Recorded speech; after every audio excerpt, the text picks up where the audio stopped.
ভারতের লোকসভায় এবার আলোচনা হলো বাংলাদেশকে নিয়ে। বাংলাদেশ প্রসঙ্গে প্রশ্নোত্তর পর্বে ভারতের পররাষ্ট্রমন্ত্রী এস জয়শঙ্কর বাংলাদেশ নিয়ে এবার মুখ খুলেছেন। বাংলাদেশ নিয়ে তাদের চিন্তাধারা কি সেই ব্যাপারে লোকসভায় উনি জানিয়েছেন। ভারতের পররাষ্ট্রনীতি বাংলাদেশ কেন্দ্রিক কেমন হবে তারও একটি রূপরেখা আলোচনায় এসে পড়েছে। এতদিন যে ভারত হাসিনা এবং আওয়ামী লীগ গভর্নমেন্টকে মদদ দিয়ে আসছিল, তাদের ক্ষমতা এবং তাদের রিজিমকে এই অঞ্চলে টিকিয়ে রাখার জন্য এস জয়শঙ্করের বক্তব্যে বোঝা যাচ্ছে তারা হয়তো এটা থেকে একটু পিছপা হবে। এস জয়শঙ্কর অকপটেই স্বীকার করল প্রত্যেকটি ভূখণ্ডের একটি আলাদা রাজনীতি রয়েছে, উত্থান পতন ঘটবেই এই রাজনীতিতে, ক্ষমতার পালাবদল হবে।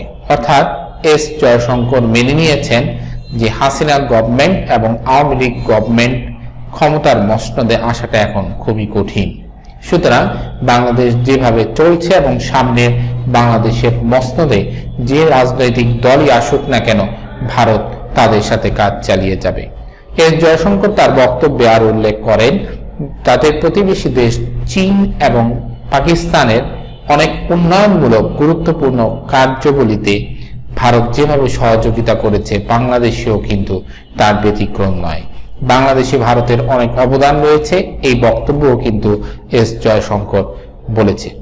কিন্তু দেখার ব্যাপার হচ্ছে যে সংখ্যালঘু ইস্যুটি নিয়ে ভারত প্রচুর পরিমাণে চেঁচামেচি করছিল, সেই সংখ্যালঘু ইস্যুটা বাংলাদেশকে জানানো হয়েছে বলে তিনি এই মর্মে ব্যাখ্যা করেন যে কিছুদিন আগে ভারতের পররাষ্ট্র সচিব বিক্রম মিশ্রি এসে এই কথাটাও কিন্তু উত্থাপন করেন।